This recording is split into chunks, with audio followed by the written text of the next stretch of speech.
بسم اللہ الرحمن الرحیم۔ الحمد للہ رب العالمین والصلاة والسلام علی سید الانبیاء والمرسلین۔ بسم اللہ الرحمن الرحیم۔ الحمد للہ آج جمعۃ المبارک ہے اور ہمیشہ کی طرح ہم جمعہ کے دن مسائل کی کتاب کا سبق سیکھتے ہیں۔ تو ہمارا روزوں کا بیان چل رہا ہے اور پچھلے کئی جمعوں میں ہم نے روزے کے مختلف مسائل پر سیکھا اور بات چیت کی ہے۔ آج کی جمعے کے مسائل میں ہم جن وجوہات جن باتوں کی وجہ سے روزہ توڑ دینا جائز ہے ان کے بارے میں پڑھیں گے اور اس کے ساتھ ساتھ ہم روزے کے فدیے کے بارے میں بھی سیکھیں گے۔ تو سب سے پہلے ہم جن وجوہات کی وجہ سے جن باتوں کی وجہ سے روزہ توڑ دینا جائز ہے ان کو پڑھتے ہیں۔ تو آئیے اپنے سبق کی طرف بڑھتے ہیں، لیکن اس سے پہلے ہمیشہ کی طرح آپ سے یہی درخواست ہے کہ ہمارے چینل کو سبسکرائب کیجئے، اسے آگے پھیلائیے، شیئر کیجئے، کومنٹس دیجئے، دین کے کام کو آگے بڑھانے میں اور اس کو پھیلانے میں ہماری مدد کیجئے۔ اللہ رب العزت سے یہی دعا ہے کہ ہماری اس کاوش اور کوشش کو قبول فرمائے اور ہمارے ساتھ اس دین کے کام میں حصہ لینے والوں کی مدد اور نصرت فرمائے۔ تو آپ بھی خوب ان مسائل کو سیکھیے، آگے دوسروں میں شیئر کیجیے، اپنے پیاروں کو دین کا پیغام پہنچائیے اور احکام سکھائیے، خود بھی سیکھیں اور دوسروں کو بھی سکھائیے۔ تو آئیے جن وجوہات سے روزہ توڑ دینا جائز ہے ان کا بیان سیکھتے ہیں۔ اس میں پہلا مسئلہ یہ ہے کہ روزہ رکھا اور پھر اچانک سے بیمار پڑ گئی۔ اگر روزہ نہیں توڑیں گے تو جان بھی جا سکتی ہے یا پھر بیماری بہت زیادہ بڑھ جائے گی، تو ایسے میں روزہ توڑ دینا درست ہے۔ یا پھر کیا ہوا کہ کسی ایسی زہریلی چیز نے کاٹ دیا، جیسے کہ سانپ، بچھو نے ایسی چیز نے کاٹ دیا کہ فوراً سے اگر دوائی نہ لی گئی تو جان کا خطرہ ہو سکتا ہے، تو ایسی صورت میں روزہ توڑ دینا درست ہے۔ اسی طرح اگر روزہ رکھا اور اتنی شدید پیاس لگی کہ اب جان کا خطرہ ہو گیا اور بالکل مرنے کے قریب ہو گئی، تو اب اپنی جان کو ہلاکت میں نہ ڈالیں بلکہ روزہ توڑ دینا درست ہے۔ مسئلہ نمبر 2 ہے کہ کھانا پکانے کی وجہ سے یا زیادہ کام کاج کی وجہ سے یا زیادہ محنت کی وجہ سے اتنی شدید پیاس لگی کہ بے تاب ہو گئی کہ اب جان جانے کا خوف ہے، تو روزہ کھول دینا درست ہے۔ ہاں، لیکن اگر خود اس نے ارادتاً یہ کام کیا، جان بوجھ کے یہ کام کیا کہ میں اس سے روزے کو توڑ دوں گی، تو یہ گناہگار ہوگی۔ مسئلہ نمبر 3 ہے کہ اگر حاملہ عورت کو کوئی ایسی بات پیش آ گئی جس سے اپنی جان یا بچے کی جان کا ڈر ہے، تو روزہ توڑ ڈالنا درست ہے۔ تو یہ تھے کچھ مسائل کہ جن کی وجوہات کی وجہ سے روزے کو توڑ دینا درست ہے۔ آئیے ایک بار دوبارہ انہیں کو دہرا لیتے ہیں۔ مسئلہ نمبر 1 ہے کہ ایسی اچانک سے روزہ دار بیمار ہو گئی کہ اگر اب روزہ نہیں توڑے گی تو جان بھی جا سکتی ہے، یا پھر بیماری اتنی شدید بڑھ سکتی ہے کہ اس بیماری کی وجہ سے جان جا سکتی ہے، تو روزہ توڑ دینا درست ہے۔ یا پھر اچانک سے ایسا پیٹ کا درد اٹھا کہ بے ہوش ہی ہو گئی، اور ہوش میں آنے کے امکانات تبھی ہوں گے جب دوائی کو پیا جائے گا، تو ایسی صورت میں روزہ توڑ دینا درست ہے۔ اسی طرح کسی زہریلی چیز نے کاٹ لیا، سانپ، بچھو نے کاٹ لیا، کہ جب تک اب دوائی کو نہ پیا جائے گا اس وقت تک افاقہ نہیں ہو سکتا، تو روزہ توڑ دینا درست ہے۔ مسئلہ نمبر 2 ہے کہ کھانا پکانے کی وجہ سے یا کوئی شدید مشقت کا کام کرنے کی وجہ سے ایسی سخت پیاس لگ جائے کہ جس سے بےتاب ہو جائے، تو اب جان کے جانے کا بھی خوف ہے تو روزہ کھول دینا درست ہے۔ لیکن اگر زیادہ مشقت کا کام خود سے جان بوجھ کے کیا، کہ اگر معلوم بھی تھا کہ اگر ایسا کرے گی تو صورتحال نازک بھی ہو سکتی ہے اور قصدن ایسا کیا تو پھر گناہگار ہوگی۔ مسئلہ نمبر 3 ہے کہ حاملہ عورت کو کوئی ایسی بات پیش آ جائے جس سے اپنی جان یا بچے کی جان کا ڈر ہے تو پھر روزہ توڑ ڈالنا درست ہے۔ آئیے اب اپنے اگلے عنوان کی طرف بڑھتے ہیں، اور اگلا ہمارا عنوان ہے روزے کے فدیے کے بارے میں، یعنی جو روزے نہ رکھ سکیں ان کے بارے میں کیا حکم ہے۔ تو سب سے پہلا مسئلہ یہ ہے کہ جس کو اتنا بڑھاپا آ جائے کہ اب روزہ رکھنے کی بھی طاقت نہ رہے، یا پھر اتنی بیمار ہیں کہ اب ٹھیک ہونے کی، اچھے ہونے کی امید باقی نہ رہے، تو اب وہ روزے نہ رکھے اور ہر روزے کے بدلے ایک مسکین کو صدقہ فطر کے برابر غلہ، اناج یا صبح و شام پیٹ بھر کر کھلا دیں۔ مسئلہ نمبر 2 ہے کہ اگر تو غلہ یا اناج تھوڑے تھوڑے کر کے کئی مسکینوں کو بانٹ دیں تو یہ بھی درست ہے۔ مسئلہ نمبر 3 ہے کہ فدیہ دینے کے بعد بیماری سے اچھی ہو گئی اور جسم میں طاقت بھی آ جائے تو اب سب روزوں کی قضا رکھنی پڑے گی، اور جو فدیہ دے دیا ہے اس کا ثواب انشاءاللہ العزیز الگ سے ملے گا۔ مسئلہ نمبر 4 ہے کہ کسی کے ذمے کئی روزے قضا تھے اور مرتے وقت وصیت کر کے گئی کہ میرے روزوں کے بدلے فدیہ دے دینا، تو اب اس کے مال میں سے اس کا ولی فدیہ دے دے۔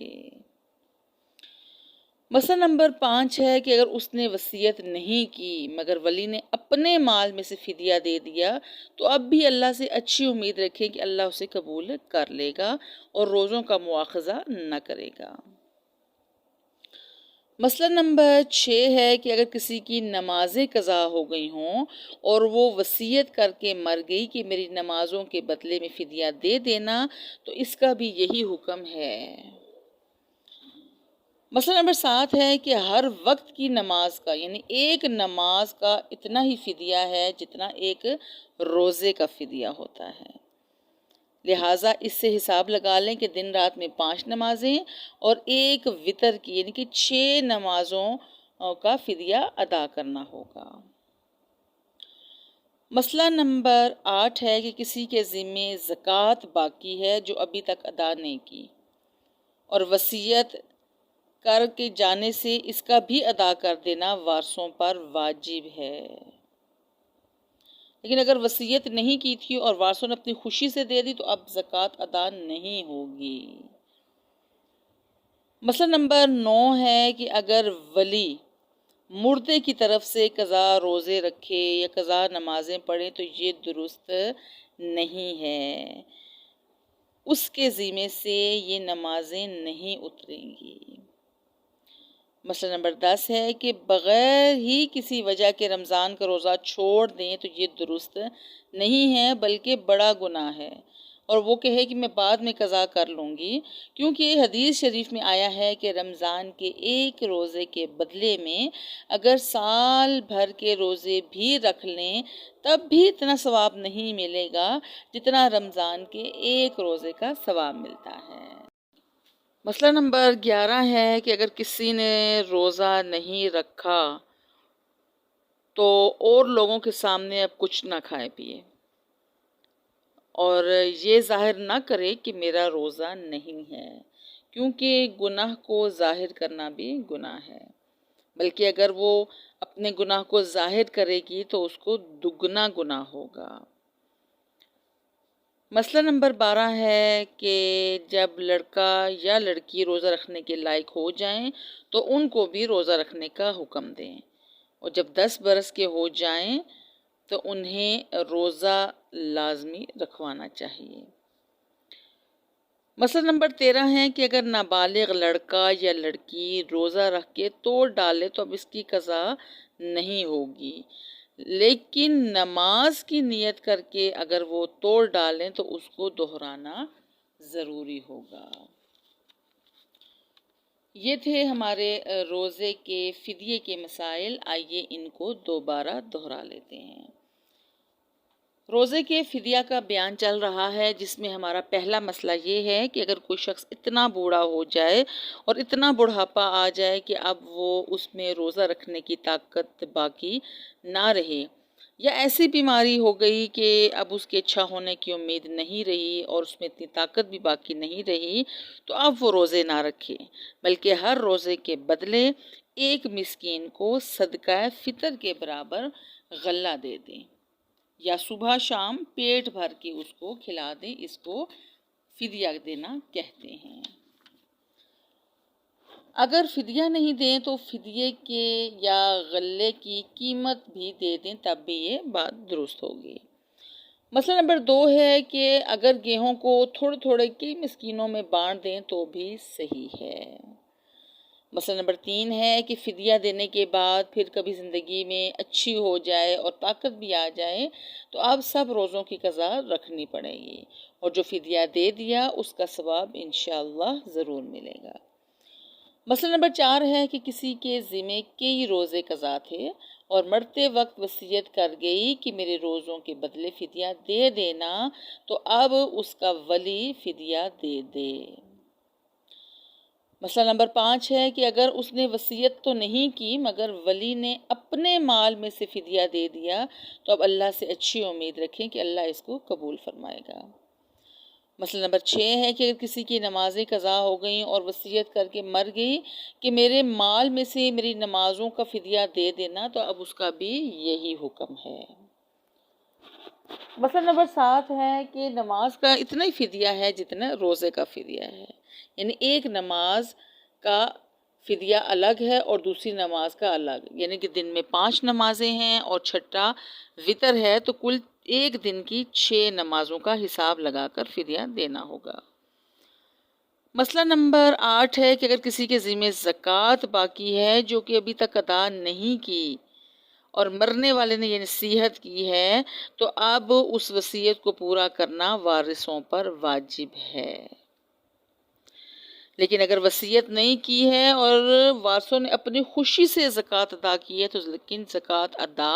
نہیں ہوگی۔ مسئلہ نمبر 9 ہے کہ اگر تو ولی جو ہے وہ مردے کی طرف سے قضا روزے رکھے یا قضا نمازیں پڑھے تو یہ درست نہیں ہے۔ مسئلہ نمبر 10 ہے کہ بغیر کسی وجہ یا تکلیف یا بیماری کے رمضان شریف کے روزے چھوڑ دیں تو یہ بہت گناہ کی بات ہے کہ میں بعد میں رکھ لوں گی، کیونکہ حدیث شریف میں یہی آیا ہے کہ رمضان کے ایک دن کا روزہ 1 سال بھر روزہ بھی اگر وہ رکھتی رہیں تب بھی اتنا ثواب نہیں ملے گا جتنا رمضان کے ایک روزے کا ثواب ملتا ہے۔ مسئلہ نمبر 11 ہے کہ اگر کسی نے اپنی بدعمالی کی وجہ سے رمضان کا روزہ بغیر کسی عذر کے نہیں رکھا تو اب لوگوں کے سامنے نہ کھائے پیے اور نہ یہ ظاہر کریں کہ میرا روزہ نہیں ہے،